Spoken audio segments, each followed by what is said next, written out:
are most Black Americans suffering due to racism or the lack of moral character? Well, it is a false equivalency. It is neither. It is. So they're not suffering due to racism. It is both. And they're it not is suffering. more than both. But you give me too many answers. That's all you can get, though. I mean, everything's not a soundbite. There are some things. No, I want to know: is it yet? Are they suffering due to racism or the lack of moral character? It is not either or. So they're not suffering due to racism, and they're not suffering due to the lack of moral character. It is both and some more. Does racism affect Black employment? Yes. Are there other things that affect Black employment? Certainly there are. Racism is one of them. Perhaps some character issues, depending on who the person is. Let me go back to this. First, I want to say that racism doesn't exist. It's an illusion. What do you say about that? I say that's silly. You say that's silly? Yes, sir. Why do you say it's silly? Well, I've been called names enough to know that racism exists. But that could be because they just hated you. They made a judgment and they hate you, not because of your color, they just hate you. Uh-huh. Do you ever have fights with family members? No, I refuse. But you know family members do fight, right? Sure. And is that racist? Not necessarily, no. And so why is it that when Blacks and whites fight is racism? You're oversimplifying reality. Does the Bible say that we have a race issue or a spiritual issue? I think the biggest problem with us when it comes to race relations is not skin, but sin. And so that issue of our problem starts on the inside. It's a person's heart. And so the Bible says that we wrestle not against flesh and blood, but against spirits and principalities and wickedness in high places. Yes. Meaning that it has nothing to do with skin color. It has nothing to do with male and female. It's good versus evil. Am I right about that? I believe you're right about that. So then why should children of God go along with the children of the lie and call it racism when it's really not racism, something that doesn't exist, never has existed, and because it doesn't exist, we can't solve it. Why not call it what it is? So you actually think racism has never existed? Right. Do you think you could trace your family history back to a thing called slavery, or is that my imagination? I can. A matter of fact, so you don't think slavery was racism? No. You weren't. Your parents. Because there were Black people who owned slaves as well. That's not my point. The point is, why were you a slave? Because they just happened to own me. But let me tell you But it had nothing to do with your race. Well, is there a reason why the preponderance of slaves in America, they were just accidentally Black? But you know, white people have been enslaved as well by other whites, right? And then Blacks have been enslaved by other Blacks. In parts of Africa, that's right. They're still is that racism? Probably not, no. Yes. Ooh, wow. All right, folks, we got to get into this. Hello and welcome to Christian Conservative, your trusted source for bold, unfiltered news and analysis on the issues that matter most to Christian conservatives. I'm KJ with Michelle Talkington. How are you doing tonight, Michelle? Hey, I am doing well. We're almost midway through the summer and I cannot believe it. I know. It's going by too fast. I love the summer. It's my favorite season, my favorite time of the year. So I'm always sad as we get into August because it's winding down. So I'm not complaining about the heat. You'll never hear me complain about the heat. Give it to me. I love it. I want it to last as long as possible. All right. So we got to get into this exchange with Jesse Lee Peterson. Before we do, folks, thank you guys so much for coming in. As you all come into the broadcast, please hit that like button. It really helps to get our video out in front of the masses. Mm-hmm. And we need that. From faith and family to politics and culture, we tackle the hard truths and stand firm on biblical principles. All right. And this one is a hard one. This one is something we're going to really get into. Before we do, we got to thank our super chatters. Thank you all so much. All right. Also, as always, Kung Fu CJ starting it off tonight with a $5 super chat. He says, "To God be the glory, ladies. Let the Holy Spirit use you." Indeed. That's what we always want. We want the Holy Spirit to lead and use us. Thank you so much. Folks, as you guys know, your super chats go a long way in helping us produce this content. We do this because we love it. We love the community that we are building here, but your super chats really help keep us online, and we extremely appreciate it. All right. So I want to get your thoughts on that exchange, Michelle. He actually, I'll say this before you get it. It really made me think what Jesse Lee Peterson said there. And before I get you in, you guys may not know, who doesn't know, Jesse Lee Peterson has been around a long time. He is a conservative. He is a Christian. He's an activist. He has a YouTube channel here. Jesse Lee Peterson Show has been around for many, many, many years. He says a lot of crazy, outrageous, salacious things, but a lot of his stuff makes sense. So what did you think of that exchange, Michelle? Okay, so what I love about Jesse Lee Peterson is he always makes you think. You don't always have to agree, but boy, is he thought-provoking, and he's always ready to ask another question. So I love that, what he brought to that. And I love it. It was just facts. It was just common sense. It was just questioning. And that poor other guy, oh man, what was the pastor's name? What was the pastor's name, KJ, that he was talking Let me to? see. Either way, that I believe is a pastor. Yeah, he was a pastor. I don't have his name. And dodging, and everything he said, if you watch the full thing, everything he goes back to is he needs to blame white people for something. He needs to justify racism. And I cannot for the life of me understand why any pastor would have to work so hard to justify racism, apart from the fact that his congregation needs it, or that that's what keeps him relevant for the people that he serves, when he's supposed to be serving God. And the reality is, from the beginning, almost from the very beginning, there was slavery, and it was not necessarily to do with the color of your skin, but who you were. The Old Testament is full of people being conquered. There are still slaves to this day, which he doesn't want to acknowledge. And what Peterson was saying is that, well, what about there were black slaves that owned black slaves.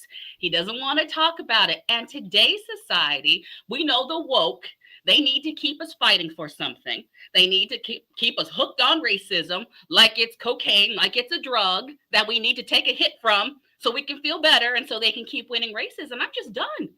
I'm done, and he's done. And that pastor didn't want to face reality. Right. He didn't. And I loved how, there was one part on there where he said, you're trying to simplify this. Well, it's simple. It is simple. And this is this is a tactic of the left a lot, where they do try to complicate these things, not just by what he did, but also with these new words, these new vocabulary. They always try to complicate these things, but it is simple. It's about good versus evil. The root problem is sin, not skin. And so I may not agree that racism doesn't exist.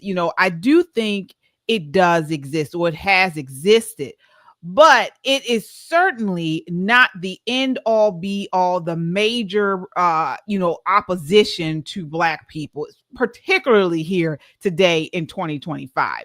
Okay. As he mentioned, the root problem is sin, and racism can't be solved by politics, only by regeneration. So political solutions are temporary, but true healing and reconciliation happen through the gospel, not government. And so I like that Jesse Lee Peterson, and this isn't the only broadcast, but he is generally always trying to get us away from focusing on racism. That is something of the enemy. The enemy wants to divide us, be it racial, political, or cultural. And Christians, what he was basically trying to say, we must reject that and stand united under God's truth. Yeah. You're right. And the words, when you were saying that, KJ, I actually wrote down, you're oversimplifying reality. No. We're not oversimplifying reality. And I think we've come to the point where the word racism, or this whole construct of racism, has kind of overtaken what prejudice was and what it is. Mm-hmm. And so he said, well, maybe they don't like you. I was laughing when he said, well, maybe they just hate you. Yeah. Because there's Right. a lot of people that I look at, the crazy Crocket, I look at her all the time. I was like, I don't dislike you because you're black or purple, or I could never see her face and know that I can't stand her. Right. Because I don't agree with her views and her policies. I don't like how she conducts herself. But she would take the first chance she gets to say it's because somebody's racist that they don't like her. We might not like her, or just prejudice. That is a thing. And right now, like I said, Uyghur Muslims are being enslaved. Look at the trafficking that's happened. We have children that are slaves here. It's not because they are any kind of color. It's Right. because evil exists. Right. And we have to start helping. And to Peterson's point, what he really said is you have to start teaching people that we can take care of ourselves, that we're in a great place, a great economy, God provides, and get away from, woe is me, it's somebody else, it's something else preventing me from fulfilling my purpose on this earth. And in Christian conservative, we know that you are called by God. Those things don't have to stand in your way ever. And even if there is an obstacle, you can overachieve it. You can overcome it. Exactly. And this is why I love us here. I love Christian conservative because, you know, we see throughout politics, particularly on the left, it's become a religion, the religion of racial idolatry, the religion of climate change, the religion, all of this has become, you know, the religions for these people. And they have used it, you know, and weaponized it and worship it. They worship this stuff. And so it's also has kind of, you know, taken over in the church, particularly, as I always say, the black church, you know, churches that are in you know, mostly congregations that are made up with black people. And the church's job isn't to solve every social issue. It's to point people to the cross where all sin, not racism is not the main, all sin, including racism, is paid for. We are not to fixate on this, folks. Most of the time, the ills within our communities are not due to racism. It really isn't, because most of our communities are run by black people, particularly here in Baltimore City, in Philadelphia, in Chicago. It's not racism, it's sin. And at the end of the day, the fight isn't black versus white. It's good versus evil, just like Jesse Lee Peterson said. So I thought this was really an interesting exchange with him. And discernment files with the scripture there. There is neither Jew nor Greek. There is neither slave nor free. There's neither male nor female, for you are all one in Christ Jesus. That is what we're saying. Yes, exactly. And we got a super chat here. I want to thank you so much. Laura says, you ladies look so pretty tonight. Thank you. Thank you so much, Laura. We appreciate you all. Thank you all so much for the super chats. It really helps to keep us online here. Again, this is Christian Conservative, your trusted source for bold, unfiltered news and analysis, where we give it to you from a biblical perspective. So please, as you all come in, hit that like button. We want this video to get out in front of as many people as possible. We can only do that by you guys putting that like button on there. It tells YouTube people want to see this, and then they push it out to a broader audience. So please, and then also, if you haven't done so already, subscribe to stay informed, inspired, and empowered. All right. So wanted to start off with that tonight. Got a lot to touch on for you guys. We going to next talk about education. So for the first time in American history, school choice could become a reality from coast to coast. With the signing of the One Big Beautiful Act, or also called One Big Beautiful Bill, families from every background are finally being put in charge of their children's education. And this is something particularly parents of faith, families of faith need, because we've seen the left Marxism and gender ideology has really taken hold in many of these government schools. So what started as a bold promise has now become federal law. And this is something that hasn't really been talked about much in the big, beautiful bill. That, it's going to be transformative education policy. Actually, they're saying since this desegregation.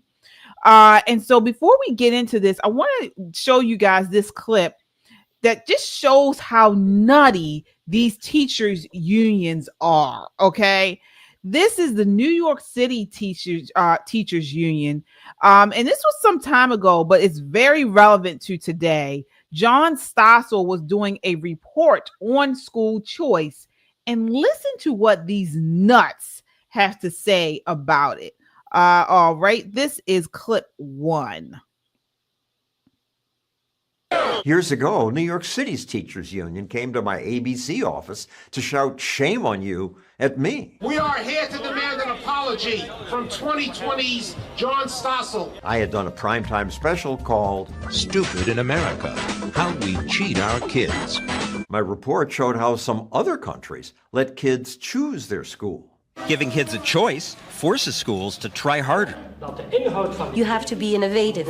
So if we don't succeed, we just run out of business. But American teachers said, competition is not for children. It's not for human beings. It's not for public education. I confronted union boss Randy Weingarten about how hard it is to fire even a very bad teacher. She smugly replied, we'll police our own profession. Now, the union does allow a school to fire a bad teacher. She says you just have to follow the steps. But look at these. It's unbelievably complicated and long. And this is just the first page. I have to stand up to show the whole thing. This is what a principal would have to go through to fire a bad teacher.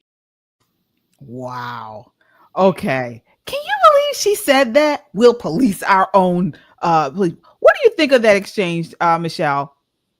Well, she disgusts me. She always has. She should never had that position, frankly, as far as I'm concerned.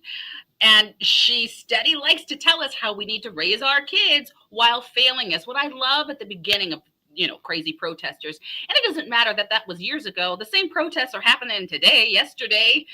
We can find those in Annapolis where we're at, and in DC. But they owe us. He said you owe us an apology. No, these teachers unions owe us an apology. They owe 2 generations of children a full-blown apology, and they should owe us our money back. Those unions should be bankrupt. Right. Their money should go into the school systems. The money they've collected from their union dues, that should go to help children actually learn to read, because right now it's at less than 30% for some of our cities. 30% reading level. You've got to be kidding me, which is why I have homeschooled my children for over a decade and have helped others, because there's no school choice here in Maryland. No. And he was right. School choice competition is important. What they've run is a failed social experiment for decades. It was their own, and now that we're seeing all of these communists coming out and socialists, it was their own socialist experiment to see if they could force everybody to learn the same way. And praise God for the states that were holdouts. Praise God for those few communities that said, no, we're going to offer school choice here. We desperately need it. Oh, yeah. Oh, Shame yeah. them. Yeah. I 100% agree. And so this is why this bill is revolutionary. This big, beautiful bill, because they've included a revised version of the Educational Choice for Children Act. That's the ECCA. Hasn't gotten as much attention as it should. And so this offers a tax credit scholarship for families making under 300% of the local median income, benefiting, of course, working and middle-class Americans. And then so this scholarship can be used for private school tuition, tutoring, special needs services, which special needs children really, took a back seat during this whole COVID scamdemic. That was pushed by these leftists. It also can go towards tech, transportation, and more. There's no sunset clause, no cap on annual contributions, and it starts in 2027. This is huge because, look, folks, what we've seen with school choice particularly in Florida. And we know S-Files is right there in Florida. I see you down there, S-Files. They have become, I believe it's number one in education. Yes. And they lead the nation in school choice. So U.S. News and World Report, I think that it says here they're number 2 for overall K through 12 education. They remain a top contender nationally now for several years. And this is huge because they used to be at the bottom and they have come all the way to the top. And a big part of it is school choice. And the crazy thing about this is the ones who need it in cities across the country, in areas like Baltimore, like Chicago, in different places, they're run by Democrats who will not pass legislation to allow school choice. Like I said, that's that's socialism. That's communism. You're going to get what you get. You're going to be satisfied. And what's crazy is when more money is allocated to them, which they fight for, they don't use it for students. They use it for administrators. Before you go there, Michelle, I want you to hold on to that response because I want to play this next video talking about that. So this is another part of this expose that John Stossel did, but it includes The View saying school choice takes money from public schools. Here's it. It's clip 2. Take a look. But media leftists still say schools don't have enough money. They're underfunded. If we want our public schools to get better, you can't take money out of the system. That's just ignorant. No one's taken money out of the system. Funding keeps rising. The government schools in the United States now spend around $20,000 per student per year. That's about 60% higher than average private school tuition. $20,000 per child. Where does that money go? A class of 20, that would be $400,000. How can they not do great work with that? You should be able to hire 6 great teachers for one classroom. It goes to administrative bloat and staffing surges. I see that looking through school district directories. Student enrollment's basically flat, but the number of administrators increased by 95%. Places that have stronger teachers unions. Wow. Michelle, that's what I was talking about. The amount of money put into these public schools, these government schools, and how it's inefficiently run it's shameful. It's shameful. And frankly, I believe this is the civil rights issue of our generation. Before you get in here, Michelle, I do want to acknowledge our super chatter here. Folks, thank you all so much. We got JT Thompson with the $10 super chat. Says, I know people want to be supportive of teachers, but in the main, they seem a pretty arrogant and entitled group. Many of them truly believe they know better than anyone else. Yeah. What are your thoughts on that, Michelle? Well, he's absolutely right. And when I was thinking of administrators, I was thinking of Baltimore. Right. You get these CEOs, essentially, of the education system whose salary is multiple 6 figures. We're talking 200,000, 300,000 to do nothing, essentially nothing when you have zero. You have schools with 0% efficiency in proficiency, in reading. Zero. Nobody can read at grade level. Now they might be able to read maybe at a 3rd grade level, but that's not what you should be graduating students with. You've had them their whole lives almost. And then we have down here where they'll put a nice new gymnasium. So great. They can play better basketball while they're not doing math. I don't know how much dodgeball is going to help them in their lives when they can't read or write. So it's fluff. I wish we could have freeze framed on that list of the administrators that they put in. I would be satisfied if we were hiring more teachers' aides because these public schools are overcrowded. So if they said, it went to more teachers' aides, okay, so be it. We have a lot of kids with problems in certain areas, but it's outrageous. And again, it's a failed experiment. It's been failing for decades. This is not new. And I'm not mad that they're being quiet about it, KJ. Because what I know of this administration, of the Trump administration, they get things done. And the less protests, maybe the better for us. Maybe more states and governors can actually do the work that needs to be done to kind of dismantle this epic failure. And Right. then we'll have the big, beautiful bill to back it up while they take it apart and rebuild. And while students, hopefully in the meantime, can succeed. I'm praying for parents and I'm praying for our nation, because this is going to be a long road when we have so many millions that are essentially uneducated, having gone to school their whole lives. It's just crazy. Exactly. Exactly. Oh, and they're the worst ones. They make me sick. You know, these, and I'm sorry to say, it's mostly these women who have all these degrees, these PhD and master's degree, and they're all just so intelligent when they really know nothing. They really know nothing. And that takes me back to those ladies, those despicable, disgusting ladies on The View. How dare them push back against school choice and gets allowing parents to have a choice of where their children go when they themselves send their kids to private school. I'm really willing to bet their children haven't touched foot in a public school, but yet and still they're always advocating for these socialist schools every time we turn around. You know, school choice produces better results at a lower cost. We look at charter, private, and faith-based schools. They generally educate children for less money per student than public schools.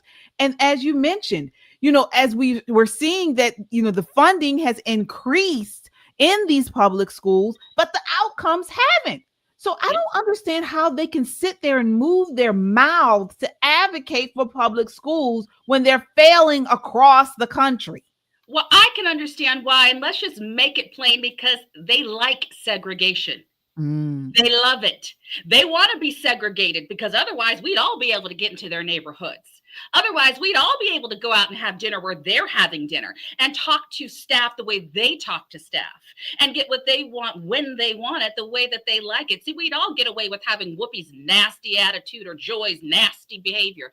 They'd like segregation, and segregation makes sure that their bills get paid, because they can have something to argue about. Oh, those poor people here. It's because of Black people. It's because of racism. It's because of all of this. They like the segregation, and they don't mind that kids are failing, because that's what they get to talk about on their show. Success would mean they would be canceled. Right. Success of our students means they are obsolete, because the kids could read, write, research for themselves, and see that these ladies have been lying for a very long time. But they can't have that, and the left can't have that. Yeah. But let me ask you this, because sometimes I talk to family and friends, and they're not getting behind school choice. You know, they are believing this narrative that is predominantly pushed on the left, that school choice will take away public schools. Why don't they get it? Yeah, because we haven't broken it down in its simplest form. Mm-hmm. And that's the capitalism. But remember, we're pushing socialism right now. So they haven't broken it down to what competition does. If you told the same people, well, what if you were forced to have McDonald's every single day, because that's the only hamburger that I would give you? Unless you go over to the city across the street where you can get, you know, or down a couple miles away, you can get Burger King, you can get everything, but I'm going to make you sit here at this McDonald's, and that's the only thing you're allowed to have. Why? Because that's where you're zoned for. Because that's the only neighborhood we're going to allow you to eat at, right? It's just like, we have to find a way to simplify this so that they realize that's a form of consumption. Yes, and it's food, and I'm just doing something silly, guys. You know, no, that's a very good analogy. But you're consuming that. So when our students are consuming failing education, where they're getting the same bad teachers, the same bad staff, the same bad facility, and just down the street is a different zip code where they can get something better, why are we forcing people to stay here when they can go over there? It's asinine. It's outrageous. And it shouldn't ever matter. And it doesn't for us. It doesn't. We know it doesn't matter the color of the child or their economic level, but it does. That's how the system's been played.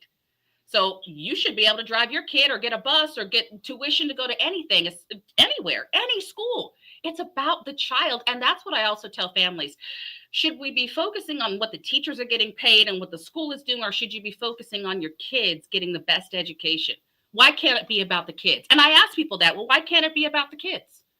Why can't we focus this whole conversation about, can this child learn here?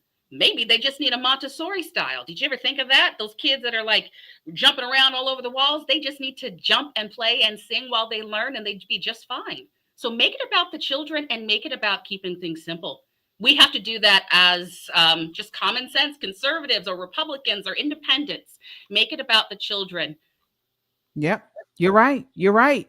And from a biblical perspective, we know that a lot of times in many of these public schools, they are pushing indoctrination. Mm-hmm. They are pushing, worldly indoctrination that, people of faith, particularly Christians, don't agree with. Mm-hmm. So, what one thing these school choice allows is if you find that they're doing this, you can pull your kid out. They don't want that. They want a captive audience. They want, to be able to push their philosophy and their deceptive ideology on our kids. And so this is why they are so against school choice. But the Bible talks about in Romans 12:12, do not be conformed to the world. Actually, I think it's Romans 12:2. Do not be conformed to this world, but be transformed by the renewing of your mind. And the buck should stop with parents. We should be able to, rear what we want our children to know. And these schools have gone way beyond that. Reading, writing, math. They've gone beyond that, and they're trying to push this gender ideology and all this crap on them. So that's another reason why they don't want the school choice. They don't want parents to have choice. No, they don't. And once they tied that to the No Child Left Behind Act years ago, it was a done deal under Bush. And I fought with that even when I was in college. And I said, once you start tying money to tests, it's game over. And Mm-hmm. we have seen that happen. So now we have great big unions in charge. We have tests that are taking over, and they're so focused on that and not kids. It is a crap show. It's one that needs to be shut down so that we can catch up. We're so far behind. We're not ahead of anybody anymore. We need to catch up. There are third world countries, what we consider third world, that are far ahead of us. Their children speak multiple languages. I mean, they could use an abacus still, and our kids don't even know what an abacus is. So let's just be honest. They're ahead of us. That's not going to bode well for us in the next 50 years. Right? You are absolutely right. Oh, wow, folks, we got Shelly E is in the chat. Oh, my gosh. What did we do to be honored with her presence? Thank you so much, Shelly E. She says here, sorry, I'm late and catching up per JLP. Racism, his point is accurate. If there is only one race and then it's not really racism, because that would mean humans hating themselves. Wow. See, now that is a good point. I didn't think of that. That's an excellent point. Thank you so much, Shelly E. All right. So, we'll continue to watch this, but folks, again, it goes back to that big, beautiful bill. This is the kind of bold reform we need more of. Mm-hmm. If you believe parents, not the government, should decide where their kids go to school, hit that like button, share this video, and leave us a comment below, as you guys have been doing. Do you support school choice? And what would you do with $1,700 toward your child's education? All right. So moving right along here. So we were talking about this idea of, parents being able to direct their children's, have a rearing and education, particularly Christian parents.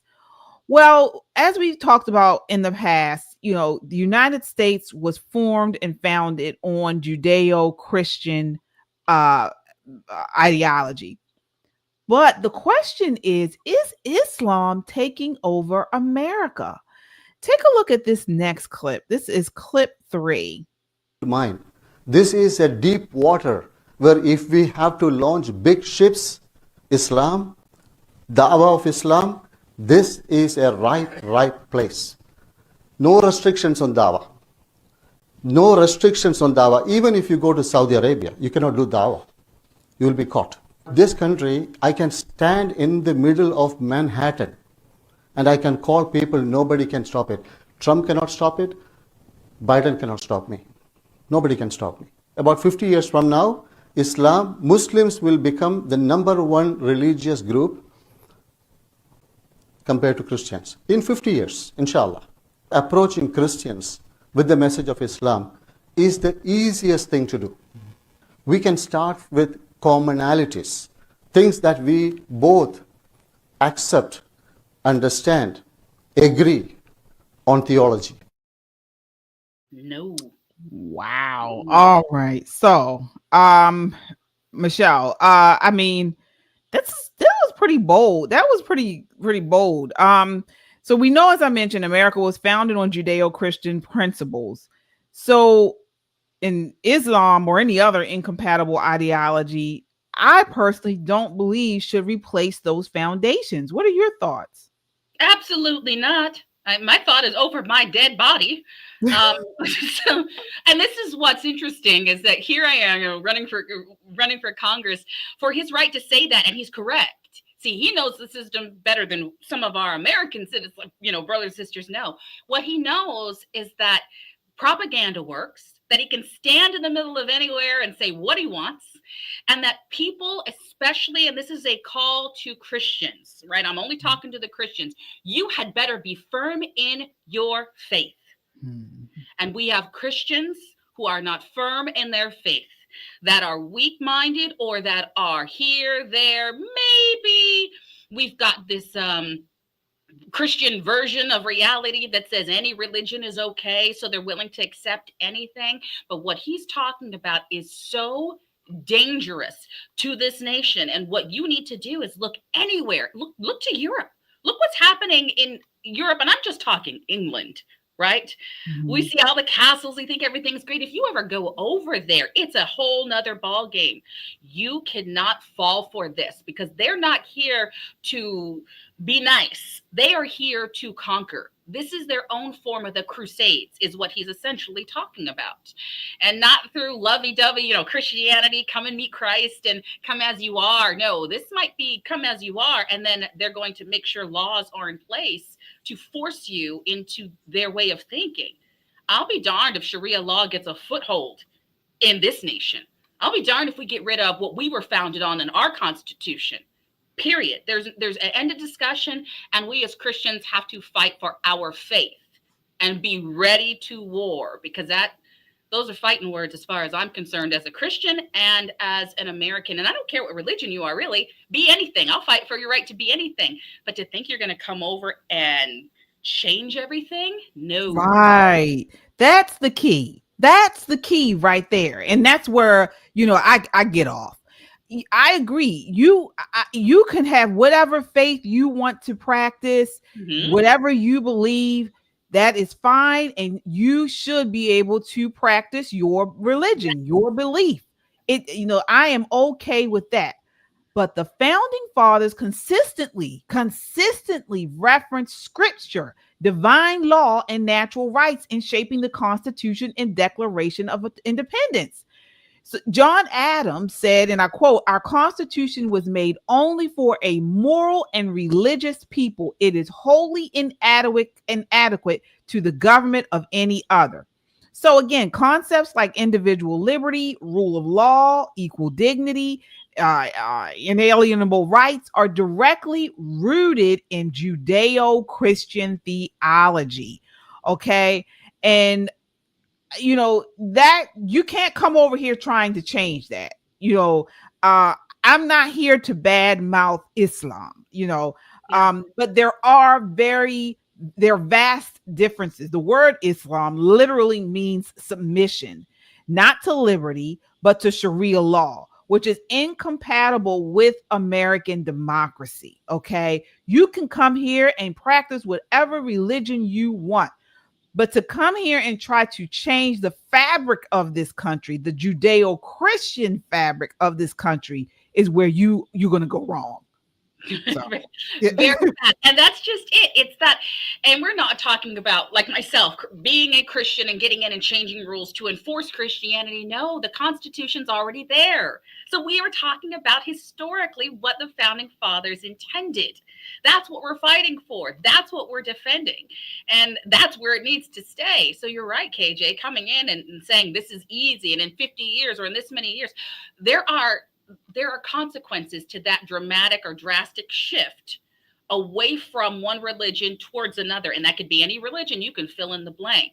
And what I'm saying is we need to ensure that what we have and the freedoms we have remain. And our Constitution is firmly rooted for Absolutely. now, as long as we're willing to fight for that. Oh yeah. Yeah. And like you said, America welcomes all faiths, but only one foundation. And a nation cannot stand divided between conflicting moral codes. Judeo-Christian values built this house. We must protect it. And that's something we say here in Baltimore City. We built this house. We must protect it. And again, yes, we must protect it from being torn down. So people need to wake up. This is why we do what we do here, folks. You know, Christians need to wake up. And I think somebody said in the chat, I see the chat is going off. Please sound off on what do you guys think about this? How do you think, are we getting this right? Or you think we're being too rigid? Sound off there. But yeah, Christians need to wake up because, you know, all we hear is tolerance, tolerance, tolerance. You have to be tolerant. And I think that has taken over the idea that, well, no, tolerance is not the key to everything. What are your thoughts there? Because that is the thing where I get so tired of just tolerance. Tolerance is not the same as acceptance. I can tolerate you, but I don't have to accept your behavior. Right. I can tolerate that you're ignorant. Or I can tolerate that you like to destroy a building, but I don't have to accept that you're going to come and riot and throw Molotov cocktails. I don't have to tolerate that. I don't have to accept it. I will make sure that you're prosecuted. I can call the police. You can go to jail, like all of those things. We have mixed and muddled up our language. And I just mean basic grammar, the English language, so much that it's upsetting. Goes back to education. It goes back to the semantics. And unfortunately, a lot of people like to play that even from behind a pulpit. They like to say one thing and they become so accepting about everything. No, you do not have to accept bad behavior because you were taught to tolerate. Don't get it twisted. Christ, it was not tolerating people when he turned the tables. So there are times that God himself, it says, look, there's forgiveness. There's acceptance of some things, but he also says, turn away from your sins. Go and sin no more. We like to omit that part. Turn away, do the right thing. Don't do wrong anymore. That's where I'm at. We're not going to just let wrong happen. Right. Right. You're right. Folks, this is where it's at. This is what we talk about here. Christian conservatives, as you come in, please hit that like button. Hit that like button and subscribe. We are building a community here of like-minded, value-driven people, and we need your help. So please hit the like button. It helps to get this video out in front of a wider audience, and subscribe. Subscribe if you believe America is not a theocracy, but it is also not a blank slate. We were built on the moral bedrock of Judeo-Christian truth and no foreign ideology, Islam or Marxist, should ever take its place. So please, if you guys agree with that, hit that like button and subscribe. Yes. All right. So moving right along, folks, we've had breaking news since we've been on broadcast. I mean, they are going nuts in California. So they have opened, the left-wing rioters have opened fire on federal agents during Camarillo, California immigration raid. There's video here of them actually shooting at ICE officers. Did you see this, Michelle? Yeah, it's mess around and find out. It is insanity. It's insane. I can't believe we're sitting back and this is happening right now, but I'm glad that it's this administration because they're going to mess around and find out. And unfortunately, somebody already has found out. Yeah. Yeah. And so we've seen this. We have been talking about the violence throughout the last couple of months on the left with these protests, with these rioters. We've shown it on here in places like Seattle, New York, California, all over. We have been showing this, but the left continues to lie about it. Take a look at this next clip. It's Jasmine Crocket, and she says violence doesn't come from Democrats. The violence doesn't come from Democrats, just to be clear. I mean, obviously anyone can be a criminal, but it is MAGA. It's specifically MAGA faction. Like, I don't think traditional Republicans are getting engaged in all of this, but like, even when we look at, and they don't talk about the assassination attempts anymore that took place with Donald Trump, but these were Trump supporters, right? As well as this most recent situation, they tried to flip it and say, oh, the leftists are, I'm like, this doesn't even make sense, right? But it's only like MAGA that does this. She says this after President Trump has sustained multiple attempts on his life. I mean, what is she talking about? This woman makes me sick with her big bird suit on. What are your thoughts on this, Michelle? KJ, first I'm going to let you shout out our super chatter real quick. Oh, yes. Come from CJ. So they are using fireworks. Oh, my goodness. He's talking about the rioters in LA. It's really crazy. Yeah, so when I saw that, I was like, you're right. They are using fireworks, and then they're armed, and they're finding some that are organizing behind the scenes. They're finding people that are, that's why this mask issue for ICE members, and we'll talk about that probably later, is an issue. They want them to show their faces where they're doxing their families. They're threatening to kidnap their children. This is only the beginning. But first, going back to Crazy Crocket, she has more character voices than I have, and I was a professional actress, and this was interesting to hear her say so many times. Like, did you notice like how all of a sudden she's like thinking and like trying to sound really nice when any other time we see her, she is ghetto and trashy and nasty and cursing and just using any kind of profanity with her foul self, and I mean foul in every way. Right. It is. So I don't take her seriously anymore. She has no credibility. Unfortunately, people are still talking about voting for her again, but that's nonsense. The far left radicals are out of control. They have been.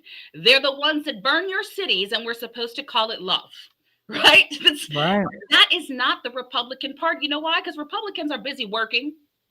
They're busy paying their bills and homeschooling their children, or sending them to school and fighting at school board meetings.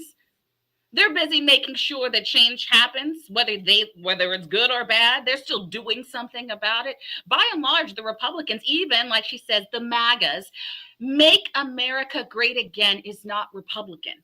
Right. I need her to understand that, because it wasn't Republicans that were the only ones that voted President Trump. Democrats, independents had to come over to this side of common sense because they wanted to make America great again. And they're also not the ones acting crazy. They might dress crazy because we like, to look patriotic, but they're not out there attacking police. They're defending them. They're not attacking ICE. They're defending ICE. So she's got it wrong, but I'm not surprised. That's all she knows how to do is wrong. I know. Wrong with her wardrobe, wrong with her talk, wrong with her wig. I mean, everything is wrong about this woman. She gives me a headache every time she opens her mouth. She is wrong. And I mean, it's not just being wrong. She's actually just lying. We have seen over the last several months violence, particularly against ICE. They are literally, these officers are out here just trying to do their jobs, and they have to endure this violence against them. Not only the violence, but the doxing, so they have to worry about maybe something happening to their loved ones or family. Take a look at this. This is the ICE deputy director talking about the uptick of violence, and she mentioned it's Democrats. Yeah. This is clip 5. Okay. So there are some Democrats now who want to make moves to identify ICE officers who were involved in these deportation proceedings. It's a so-called visible act. Here are the co-sponsors: Cory Booker, Alex Padilla among them, Richard Blumenthal, Tammy Duckworth. What this act would do would require a clear display of agency name or acronym when somebody is effecting an arrest, clear display of officer name or badge number, no face coverings that obscure officer's identity, with exceptions for safety or specific operations. Your response to all of this? I mean, these officers go out on the streets. They're fully identified. They identify themselves. They're wearing body armor that has the name of the agency on it. But for safety reasons, not wanting to be doxxed, a lot of them are wearing face coverings. You're seeing them wear face coverings because the Democrats continue to take the sides of the criminals and put our ICE officers in danger. You saw this over the last couple of weeks. Arrest numbers continue to increase from ICE's standpoint, and with that, what we're seeing is a huge increase of violence against ICE officers, up over 700%. These ICE officers are serving the American people, putting the American people first, and the Democrats want to go after their families and their kids and dox them and make sure that they're unsafe.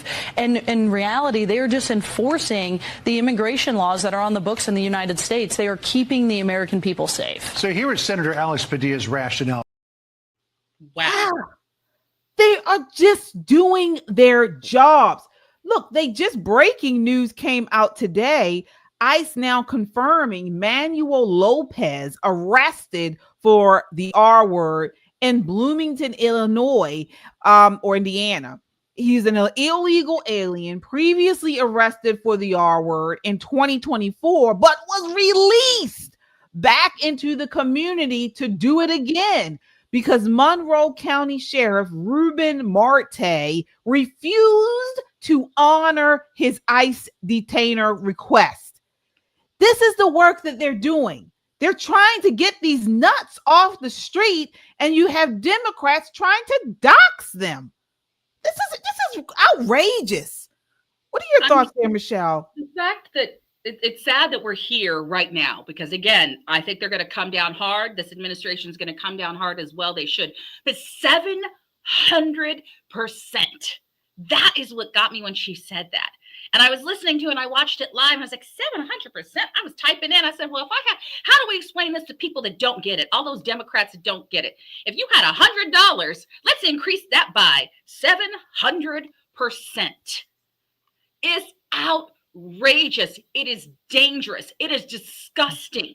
It is anti-American. It's one of the worst things that I have seen and heard. This is deep on the police on steroids because we are watching them actively come after, put their families and their faces on websites for the cartel members to actively come at them and to find them. And these are our legislators. Guys, none of them deserve to be legislators. We have the mayors of these disgusting cities, the mayor of LA. She is a hot mess and she does nothing. And the fact that they let these criminals out into your neighborhoods, right? Again, they like the segregation. They're letting into our communities, not theirs, KJ. They are safe. They get security. Don't worry about their daughters. We have to worry about ours because they let these criminals, animals, they're letting animals back on the street. For who to clean up? Who's going to stop these guys? Who is stopping these men from killing us? Nobody. ICE is trying to do their job, and they should be allowed to do their job without fear of a foolish congressman or woman. And Van Hollen is in there with him. That's the Maryland fool. That's the Maryland. I can't say enough horrible things about why he should not be in leadership here in our state, because he has no problem supporting criminals like the great Maryland dad. I know. And that's the crazy thing. It's this idea that they continue to back lawlessness. These people are demonic. Yep. And it oozes out of their pores. Demonic people. They attack ICE, yet they celebrate lawlessness. It's almost like their love language. They're mad at ICE. Like illegal immigration is a love language. They need to be held accountable.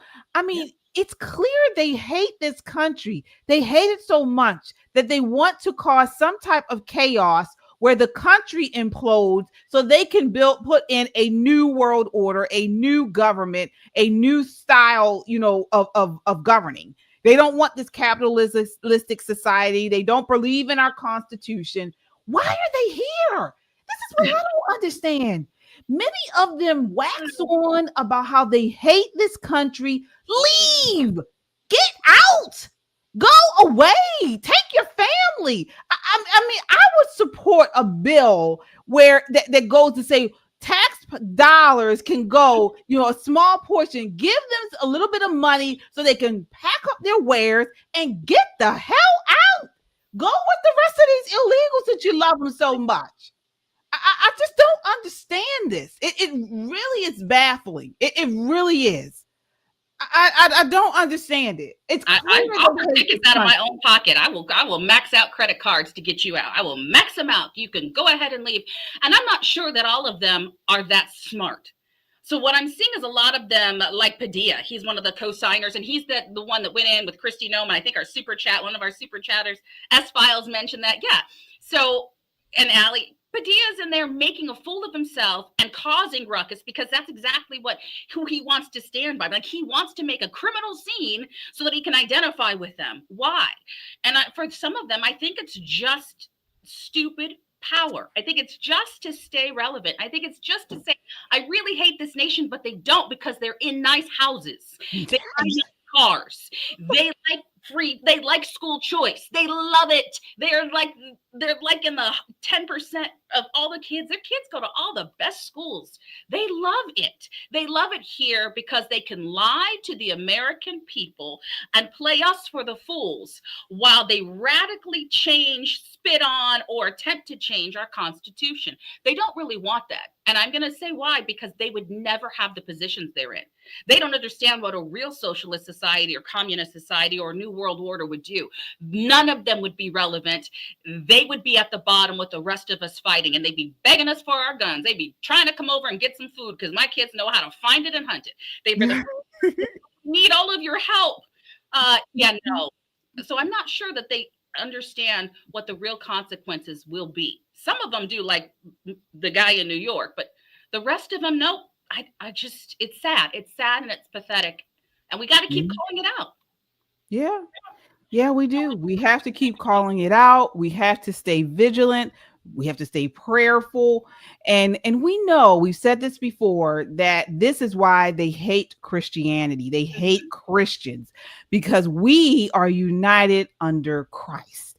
You can't divide us based on race, based on politics. We generally try to stay together on values, so we're like-minded, but that's the number one thing. And so this is why we do, we have this Christian conservative, because we want to show people, we want to show how the conservative mindset is one that is also Christian.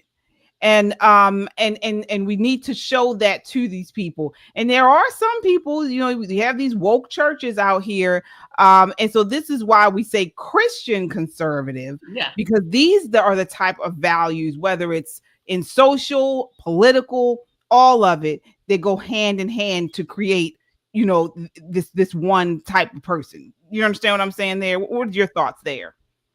I mean, I said earlier, it's calling out. I'm calling out Christians to do what we're supposed to do. We're supposed to teach. We're supposed to pass it on, and we're supposed to actually. It's hard as this is, and it seems so simple. It is simple. We're supposed to stick to the word, right? Mm-hmm. And we don't do that. We've gone off so far off the rails, KJ. Mm-hmm. Some of those congressmen and women are professed Christians, right? And like you said, those radical churches are the ones that I'm seeing. They have more LGBTQ colorful stuff outside than I've ever seen of a cross. Right. I don't see, I'm looking at some of these churches here in DC, especially. I'm like, I would never know you were a church. Nope. If you weren't in an old-fashioned cathedral, I would never have known. And that's on us. That's where we have to do better, not just be about ourselves, which is, we should worry about our own lives, but I know where I'm going to end up. So I'm going to be praying for and helping the others that don't know God or have lost their way, but stick to the word and to the basics. And we just don't do it anymore. Right. We just don't do it anymore, and it's going to hurt us because what we know and what we've learned over time, you go back in our history, is by passing it on. Like, train up a child in the way they should go, by training up the nation in foundational principles, which are biblical principles for our nation.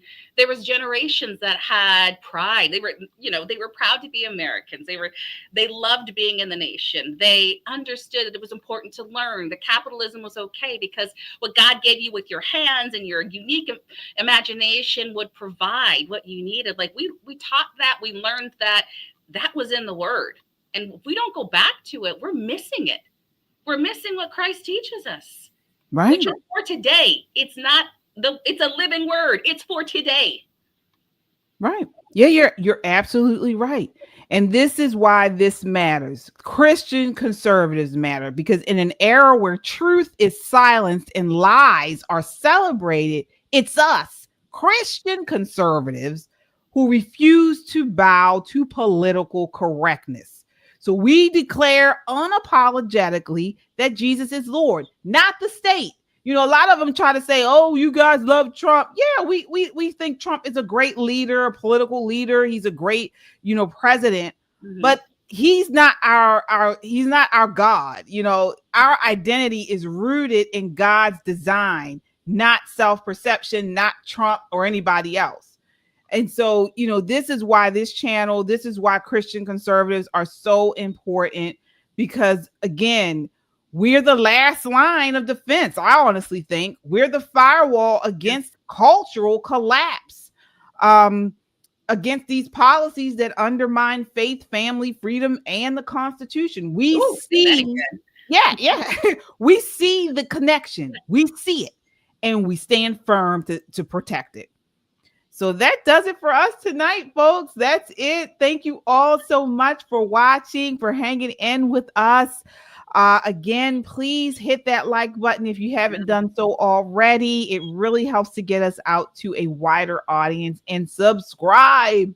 We are trying to build something here. Our goal is to get 5,000 or 3,000? 5,000. Yeah, 5,000 subscribers by Labor Day. That is our goal, to hit 5,000 subscribers by Labor Day, and we can only do it with your help. So please share this on your social media, send it in a DM, in a text message, and hopefully they will subscribe. All right. Well, final words, Michelle, for tonight. I don't want to open up a big chat, but I'm looking in the chat and I was thinking this. So we had a great guest speaker at an event I had, but I brought my son to an event for young Republicans, for college Republicans. Okay. And my son he was independent, and he just happens to be a Christian conservative. Mm-hmm. So politics doesn't matter to him as much as his faith. And when we talk about President Trump, you're right, KJ, it's because we talk about a strong leader. And I think Trump gets it wrong a lot, but he's a strong leader. Like somebody put in there the Epstein files. You're right on that. Like, there's things I don't always have to agree, but I believe God destined him for this time to be our president right now, to help us correct the wrongs that were done from the previous administration and from decades before that. This big, beautiful bill is going to fix things that have been wrong for 20 years or 30 years. And my son said something important. He didn't want to say, he said, you need to focus on the message, not the mascot. Oh, and that's what I think that's my last word. That is my message from my 19-year-old, is we need to focus on the message, not the mascot. There's always going to be a mascot. There's always going to be somebody who is the it person or the president at the time. But what's the message? Mm-hmm. Ours is Christianity. It is faith. It is, like you said, KJ, that's why I said, say that again. It is our freedom. It is our family, our Constitution. That's our message. And it doesn't matter who's the head of it at the time. That's what we continue to fight for. They don't have to be a perfect person. Right. They don't have to be that mascot, because the left has a mascot. The Democrats have a mascot. We just heard from Crazy Crocket. And she is not the mascot that I want to look up to. So don't focus on that. It's our message. Our message matters. Our message is the last beacon of hope here in this world. It is fallen. It is falling. Wars, rumors of wars. We see what happens. We are that beacon of hope. So keep focusing on the message, guys. Love you in the chat. Absolutely, Michelle. And I'll just say this. Sometimes we get discouraged. I know, especially with the Epstein thing, because sometimes it's like, wow, what's this mean? We know there's a swamp out there. Does this mean that President Trump's administration is part of it? Does this change how I, feel about, the administration and Trump? Bottom line is, folks, we just got to continue to pray, stay vigilant, and continue to press whomever is in leadership. And that's it. So, thank you so much for tonight, for watching with us. If you were blessed by this conversation, make sure to hit that like button and subscribe. As we've been mentioning, we are here to stand on truth, speak life, and fight for faith and family. So we will see you guys on Sunday. Keep your eyes on Christ, your heart rooted in truth, and your voice unshaken. God bless.